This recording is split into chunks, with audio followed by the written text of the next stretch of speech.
Hi అండి, welcome back to Rajesh recipes. ఈరోజు మన రెసిపీ వచ్చేసి వెజిటబుల్స్లోనే కింగ్ ఆఫ్ వెజిటబుల్స్గా చెప్తారు కదండి, వంకాయ.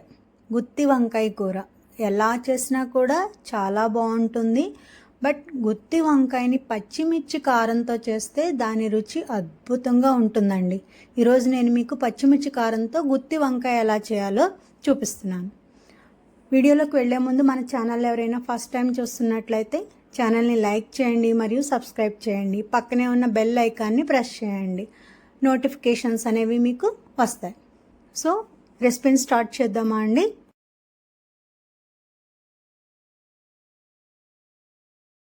వంకాయల్ని శుభ్రంగా కడుక్కోవాలి. ఇప్పుడు ఒక బౌల్లోకి కొంచెం వాటర్ తీసుకొని అందులో కొంచెం సాల్ట్ వేయండి. సాల్ట్ వేసిన తర్వాత వంకాయల్ని ఇక్కడ నేను చూపిస్తున్నాను కదండి, ఇలా 4 భాగాలుగా చేసుకోవాలి. అంటే వంకాయ మొత్తాన్ని 4 భాగాలు చేసేయకుండా 4 ఘాట్లులాగా పెట్టాలి.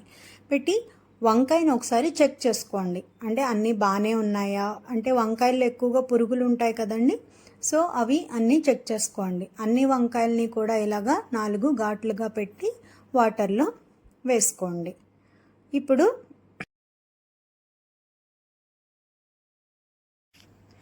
ఇప్పుడు స్టవ్ అంటించి ఒక పాన్ పెట్టి, పాన్ వేడైన తర్వాత 2 to 3 స్పూన్స్ ఆయిల్ వేయండి. కొంచెం జీలకర్ర వేగిన తర్వాత వాటర్లో కట్ చేసి పెట్టుకున్న వంకాయలు వేయండి. వంకాయలు వేసాక కొంచెం సాల్ట్, పసుపు వేసి ఒకసారి కలిపి వంకాయలు మూత పెట్టి మగ్గనివ్వండి. వంకాయలు మగ్గేలోపు ఇప్పుడు మనం పచ్చిమిర్చి కారాన్ని తయారు చేసుకుందాం.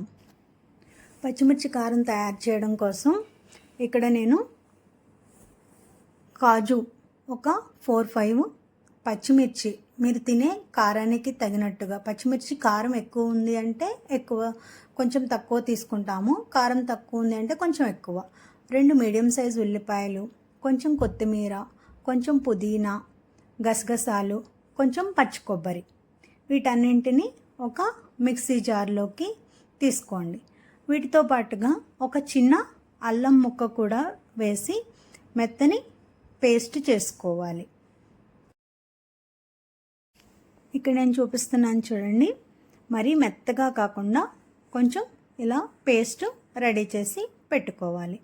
ఇప్పుడు వంకాయల్ని మధ్య మధ్యలో కలుపుతూ అన్ని వైపులా పూర్తిగా మగ్గేలాగా మగ్గించుకోవాలి.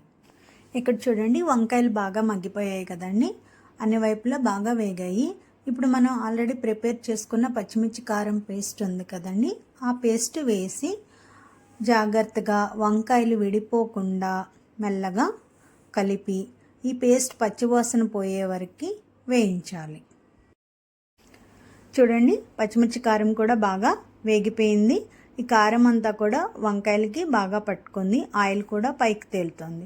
సో కర్రీ మనకి రెడీ అయిపోయింది. ఈ రెడీ అయిపోయిన కర్రీని సర్వింగ్ బౌల్లోకి తీసుకొని సర్వ్ చేసుకోవడమే. మీరు కూడా ఒకసారి ఇలా ట్రై చేయండి. టేస్ట్ మీకు ఎలా అనిపించిందో కామెంట్ బాక్స్లో నాకు కామెంట్ చేసి చెప్పండి. ఈ వీడియో కనుక మీకు నచ్చినట్లయితే లైక్ చేయండి మరియు సబ్స్క్రైబ్ చేయండి.